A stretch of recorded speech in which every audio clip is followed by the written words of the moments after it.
Welcome back to the Extra X channel. I'm Errol, Greene, your host, and today we're going to talk about something that a lot of people have requested, frankly, how to get your ex back. Okay, up to this point we've talked about how to get over an ex, but maybe you had a breakup that is kind of silly, ended over a stupid reason, or maybe you just feel like you could do better, or you just want a second chance. Well, if that's how you're feeling, you've come to the right place, because this is a series of 11 different strategies in how to get your ex back. And today we're going to start with probably one of the most important ones. But the most important thing to remember is that while breakups can be painful, they don't have to be permanent.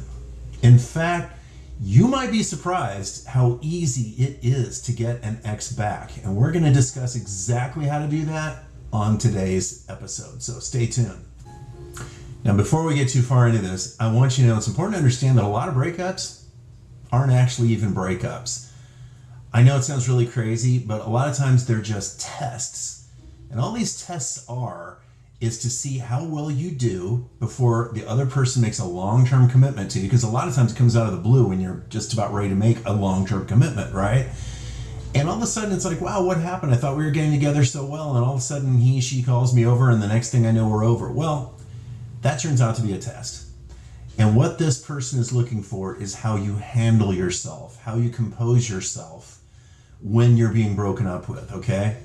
And one of the things that people want to find out is, are they equally yoked, okay? Everybody wants to know, am I at least equal, or did I stretch? And of course, everybody wants to stretch, right? They want to feel like they got somebody who's maybe a little tiny bit out of their league. And, it's human nature, right? Well, one of the things that this trial test breakup does is it lets us see if maybe the person wasn't in our league. Do they fall apart? Do they lose it? Do they start getting really nasty, angry? Do they become extremely jealous? Do they start crying uncontrollably? Are we their whole lives? I mean, we don't want that. We want to be a part of their lives. We want to be a big, huge part of their lives, but we don't want to be their whole lives, right? This is all things that this trial breakup can teach you. So with that in mind, let's dig into this a little bit further and find out what the first key is to getting your ex back. Okay, so the most important thing with this in mind is to remain calm. Now, I know that's really hard, right? I mean, you've just been broken up by the love of your life. It may have come out of left field. It may be over the stupidest, dumbest thing you could possibly imagine. But you have to remain calm, because one of the things you're looking for here is how are you going to handle it?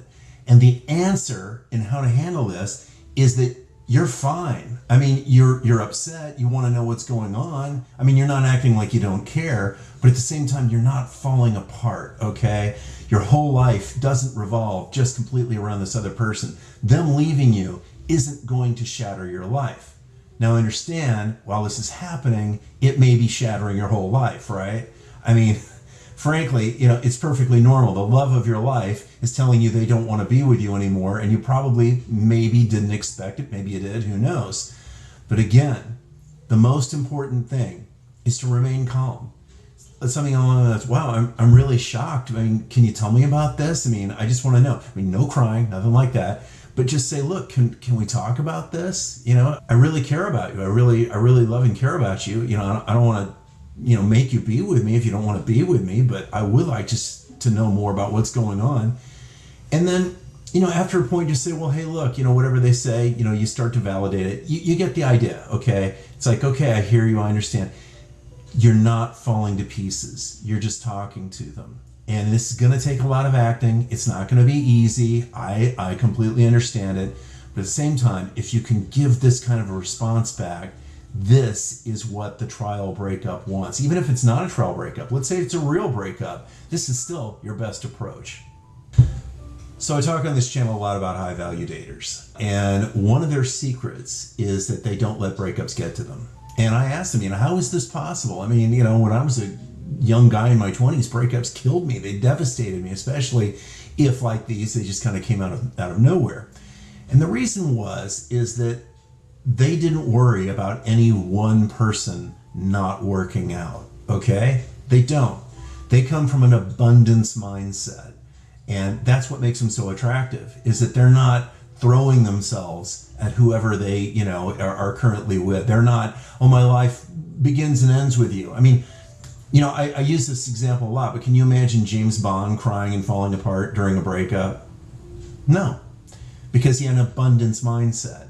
You know, his character knew there would be somebody else just down the, you know, I mean, in the next movie, but of course, but I mean, he knew that there was always an abundant supply, and that made him sexy, and that made him appealing, and that made women want him, and men want to be him. So again, when you are in the initial stages, first stages of the breakup, it's happening at that moment. What I want you to do is just, you know, ask him a little bit about what's going on, explore their feelings, let them know their feelings matter, that you understand them. Don't try to fight them. I mean, you know, if it's completely bogus, you can say, hey, I don't get that at all. This doesn't make any sense to me. But, you know, if you think they've got some points, validate them. Say, you know what, I can really, you know, see why you would feel that way.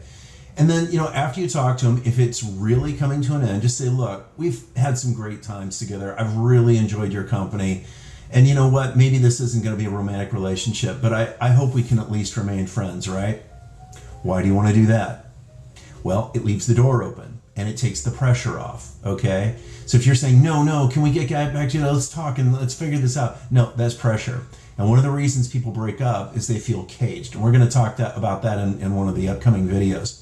But what this does is it takes the pressure off, okay? So you've already said, it's all right. And you know what? I would enjoy being just friends with you.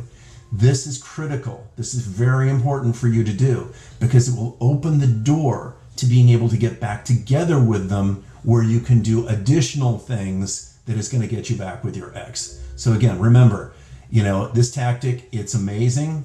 It does surprising things. I will just tell you very briefly a story. I actually was being broken up with years ago by a very, very attractive woman who was on Match.com. It's how we met, in fact. And she just had too many options. And she just wanted to, you know, open herself up, make sure she had plenty of options and didn't want to be, you know, tied to one person. So she called me up and I'm driving and she says, look, I've been thinking about this and you're a great guy, but I just don't, I think I just want to be free again. So I listened to her and I said, okay, well, tell me about it. And I didn't get down on her. I didn't get mad. I didn't even raise my voice. I said, well, you know, I get it. You know, I kind of understand where you're coming from on this. But I said, you know, we have had a lot of fun, haven't we? And she agreed, we did. And I said, you know, I have really genuinely enjoyed your company. I think you've enjoyed mine too. She did. She agreed with that. And I said, you know, it would be a shame, you know, that we throw, you know, at least even our friendship away because I just value you. I like you so much as a person. And long story short, she wound up saying, gosh, why are we, don't you love we, doing this? And she said, I don't think we should break up. In fact, I think we should get together tonight. I'm not going to find anything better than you on Match.com. And we both agreed, and we want to get together that night, going out to dinner, spending the night together. So this is how powerful a strategy this is. I mean, in a matter of 15 minutes, I went from being broken up with to being invited over for the night. So in any event, I want you to remember the most important thing to do, remain calm, okay? It keeps the door open so that you can use additional strategies, which I'm going to talk about in my next video. So stay tuned. By the way, if this information and content has been helpful to you, and I'm sure it has been, I would love it if you would click the subscribe and like button, okay? Even at the very least, the like button, right? It doesn't cost you anything. And subscribe because I give out secrets of high-value daters on this channel. This is life-changing, okay? And if you'd like more information, even beyond, you know, these videos, I've got books, I've got training, I've got coaching, I've got courses. Just visit www.xyourx.com and you can sign up if you'd like to be one of the first recipients of my upcoming book, Secrets of High-Value Daters. So again, thank you for watching. I really hope this has helped. There's 10 more segments of this program coming up on getting your ex back. Make sure and click like and subscribe and you'll get them all. Thanks, and I will see you soon on the next one.